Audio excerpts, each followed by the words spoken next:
Well, hello out there. Today we're taking a look at a real steel knife. And as you already know, if you follow my channel, you know I love my real steel knives. This is the real Steel Megalodon. I'll just put it up a little closer for you to see. As usual, let's start at the blade. We have a flat grind, a drop point and a satin finish. Nice little switch here. No jimping on top. Sort of a broad blade, but still very thin around the edge. Handle G10. A bit of abrasiveness for your grip, and very clean and nice looking presentation side.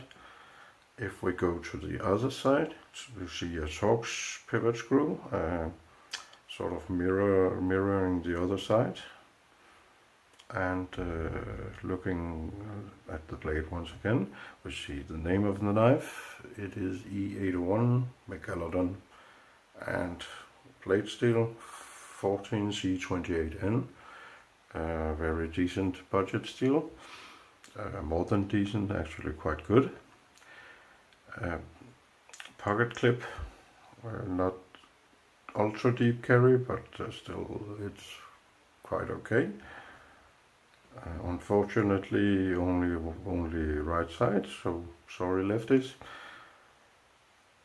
If we look at the top of the blade, we have this nearly hidden lock here. And I have to tell you that I love rake knives as well, and I think this sort of shows that there is some relationship between rake perhaps and real steel, because if you look at a rake knife, you see the exact same hidden lock. Just something I wanted to share with you, and I'll put that knife away. The lock works so that it blocks the liner lock down here, and it works quite well. Some people complained that you might engage this lock as you work with the knife. Yeah, might be a problem, I don't know, not for me anyway. Looking at the back, we have some back spacers. It's rather crowded down here because there's a lanyard hole inside as well, in the middle of the spacers, and otherwise it's an open construction. Looking inside the knife, I can see that there's some milling on one side, not on the other. They try to save some weight. Fit and finish. Well, everything is nicely rounded off, nothing sticks out, and the liners are flush with the handles. Maybe a little bit edgy. I might prefer that they sort of buffed off just a little around the corners, but that's a matter of taste, and it's not cutting my fingers in any way, and it's not a hot spot when we go to ergonomics in a little while. If we'll further look at fit and finish, I'll just shut it down, and it is actually perfectly centered, and it can be perfectly centered without influencing the action or introducing any blade play. So quite nice fit and finish. And then we go to the ergonomics, and this is a large knife, but in my hands around size 9. It fits perfectly, and there's still room for some more for the extra large hands. And it's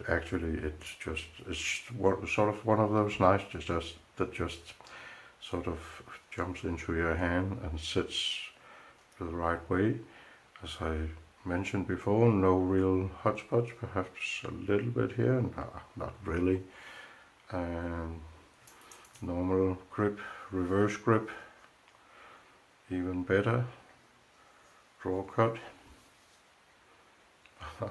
Maybe not so good. That doesn't fit very well in hand, but well, I don't recommend draw cutting or cutting against yourself, but you do it if you have some sort of death wish. So ergonomically, I can't really complain. I think it is actually very, very nice in hand. And to round off mention the last thing about fit and finish, the blade is quite sharp on the back, on the spine here, but if you're using a fire steel, well, that's quite okay. A lot of people like it. And the edge is very sharp. I bought this second hand, but I can tell you, even if it was used just a little bit, well, it's still very sharp. I don't want to slide my finger across the blade to the action. And on this one, it is amazing. I'm so happy. This is the sort of flipper knife that just wants to flip no matter how you do it. It's nearly impossible not to make it flip out in the locked position. I can try. I managed to do it, but apply just a little more force and it just rockets out. It is a big knife, so of course the blade can easily a drop shot, but it is extremely smooth.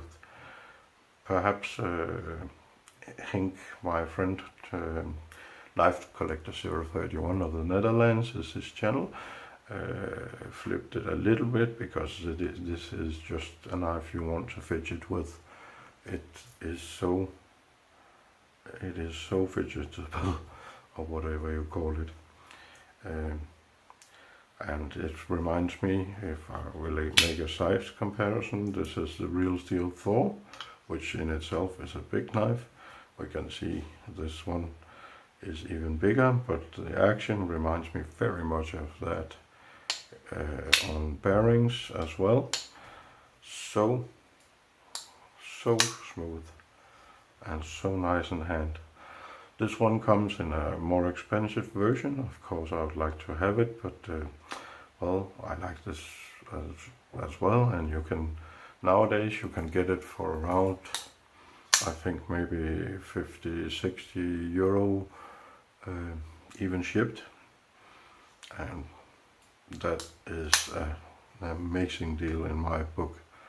I really love this one, and I can't recommend it enough. It really is an amazing knife.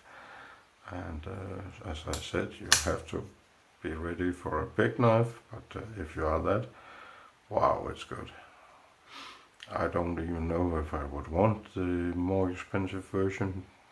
They upgraded the steel. I think they put some different